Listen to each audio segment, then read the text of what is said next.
Hello, the purpose of this screencast is to have you and your parent or guardian listen to me go over the project overview for the Washington, D.C. reports, really to give you a sense of what the Washington, D.C. reports are all about. You will also fill in a couple things or a couple details that will help me help you as we go through the process. So, while I'm going through this, please have the handout with you. You should be reading along with me or following along with me. Also have a pencil handy because when we get into the second part of this, you will have to fill in some details and provide maybe a review of what we went over and also talk about yourself as a writer. Let's take a quick look just at the document as a whole. So first of all, I have a number of questions here, and these are commonly asked questions. We're going to go over those questions and the answers that I provide. For example, here, this is an answer. Give you a sense of what a report is all about.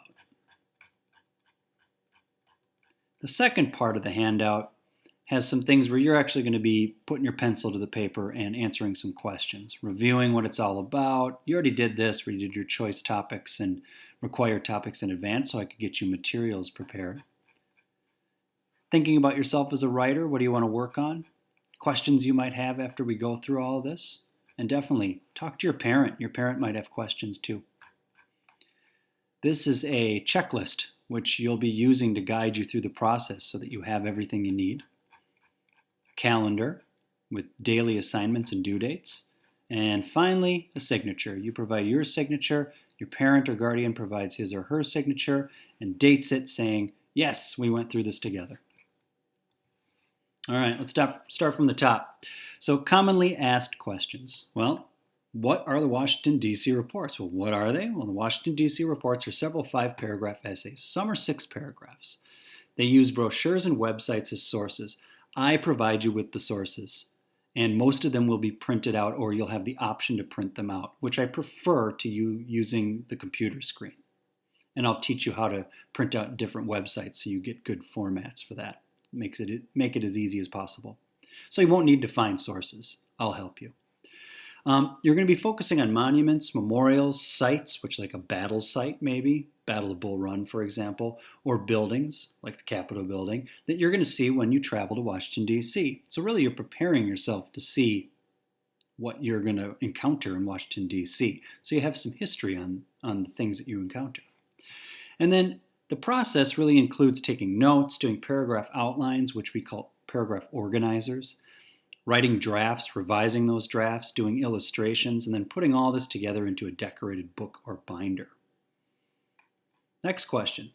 What does a Washington, D.C. report look like? Well, let me jump to this. This student gave me her copy so I could use for the future for students to take a look at and see a really good example. She did a wonderful job on hers. And you can see she uses a mix of hand-drawn illustrations, and then you can see she also uses electronic images that she sticks within the text. And you can kind of see what it looks like. As we move into another, this looks like it's the Lincoln Memorial. And she writes about the Lincoln Memorial. So several copies from the past will be on display in the classroom, and you will be able to look at those. And also part of this is we make a binder where you include all your notes and everything all in one. So it becomes a binder that you keep together and you turn in that binder at the end. But this electronic version will also be put on classrooms. You can take a look at a past student's work, read his or her work, and see what you like, see what you don't like. So, a Washington, D.C. report focuses on a single monument, memorial, or site or building that's in Washington, D.C., or close by to Washington, D.C. It's concerned with the person or place or event the structure celebrates. So let's say it's the Lincoln Memorial. You're going to talk about Lincoln's life. And then it focuses on, or the second paragraph, the story behind the structure or the site's creation. So the history of the Lincoln Memorial. Why was the memorial built? What's the story behind that? And then 3, facts about the design of the structure site. So What are some facts about the design of the Lincoln Memorial? Most of the brochures that you would even find in Washington, D.C. have these facts in them. The Washington, D.C. reports include an introductory paragraph, 3 informative body paragraphs, and 1 concluding paragraph. That makes a 5-paragraph report. And the 3 body paragraphs are right here, 1, 2, 3. That's for most. Some deviate from this, are a little bit different, but I'll help you with those. And then all of them include an illustration, hand-drawn or computer-generated using the notebook application, or which you can get on your computer. So you got to actually create it by hand or create it digitally, not just drag things off Google. And then shows off skills you have learned about writing. We're going to be going over several steps from the note-taking phase through the organizing phase to the writing phase, different skills that we highlight that you will take into 7th grade and even beyond. What are we doing why are we doing the Washington, D.C. reports? Well, in order to publish and present the Washington, D.C. reports, you will know about the places you will visit and the things you will see on the trip to Washington, D.C. So you're going to have some background knowledge when you go there so you know what you're looking at. Apply effective note-taking skills. You're going to learn about paraphrasing, capturing main ideas when you're taking notes, finding the important details, using shorthand. You're going to continue to practice the skill of organizing ideas into paragraphs, and we use text structures, which are how paragraphs are organized. And you'll know what that is by the time we get done with the process for sure. You'll be introduced to various text structures used by good writers to organize ideas. Apply the various writing skills you have learned. So using complete sentences, you've already gone over commas, you've done apostrophes. We're going to be doing even more work with sentence variation, compound sentences, and complex sentences. Use those to create sentence variation, which makes your work more interesting. Apply the proofreading skills you have learned to a project. We're going to be doing different types of proofreading, whether it's peer or parent, or you doing the proofreading yourself. And then practice the time management skills necessary to complete a large history project. Staying on time with this is huge. So meeting deadlines is big. If you fall behind, it's like a snowball. It just gets harder and harder to catch up. So when will I work on the Washington, D.C. reports? Well, you're going to be working for the next month and change, and they are due May 18th. So several weeks, but there's 6 reports that you're going to be doing. How will I select topics for the Washington, D.C. reports? You already did this, and we already talked about your 3 required reports, which you're writing on the 3 branches of government. You're writing on one of these 4 important Americans, and you're writing about Jamestown.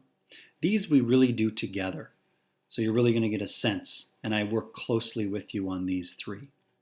Then you have choice topics down here, and these ones you're kind of set off on your own to work and to apply what you've already learned.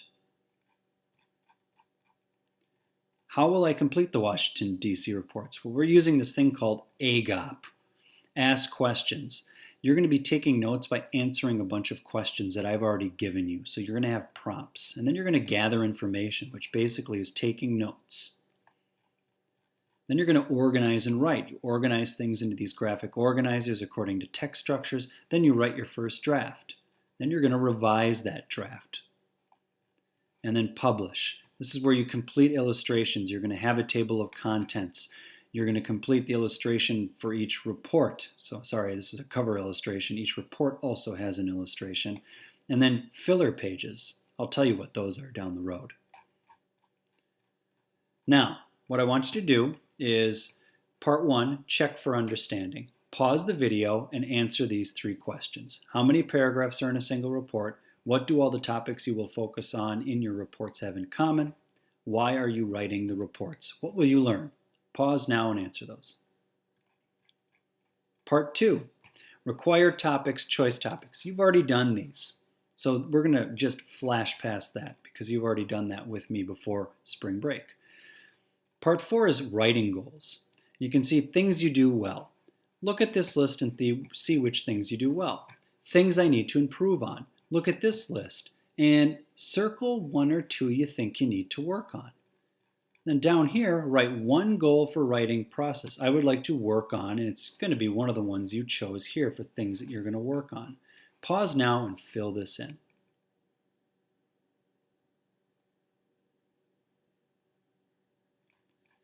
All right, questions.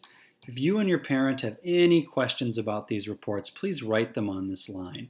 Because what I'm going to do is I'm going to take a look at your questions and then respond to you in emails or just verbally come up and answer your questions. If you have more than 3, that's fine. Fill in all this space below it. So here's where you can ask all your questions so far. And there's probably a lot you don't know quite yet about the process and what it's going to involve. So it's fine. Ask your questions and I'll get back to you as soon as possible. Taking a look at part 6, this is the checklist. You want to stick closely to this so you can see that every report has a cover with a title and a picture. You have a title page with a table of contents. Then we have our government report with a picture. You have the Jamestown report with a picture, Important American, and a picture of that Important American. Choice final draft, you have a picture, final draft of choice 2 and a picture, final draft of choice 3 and a picture. Once you have all these, you have a completed report. And here is the calendar. There are 2 versions of the calendar. Most of you will be sticking to this calendar. And the one thing I want to point out is we do Jamestown together, we do 3 branches together, and then you do the Important American kind of on your own, but I'm there closely monitoring you with these due dates and checking in on your work. Then starting here on the 27th, this is where you start doing your choice topics. This is where I step away a little bit and you start to apply what you've already learned. You can see that your last choice day where you're writing is turning in on the 15th here. And then you turn in the reports on the 18th. That looks like a pretty quick turnover, but you have to remember all throughout this process, you're working on illustrations. You're using all your free time because sometimes you're going to be waiting for me to revise something or for a parent to revise something or a peer. That's going to leave you with time. And all students throughout all my 10 years of teaching Washington, D.C. reports have gotten it done in actually less time than this. You have more time than usual. So this calendar, by sticking to it, you'll get everything done with breathing room and you'll be able to do a really good end up with a really nice product if you put in the time and the work and if you work closely with me when you have questions. Finally, right now I want you and your parent, after you've asked your questions, taken a look at the calendar, is sign and date this, and this is what you're going to turn in tomorrow for credit. All right, thanks for listening.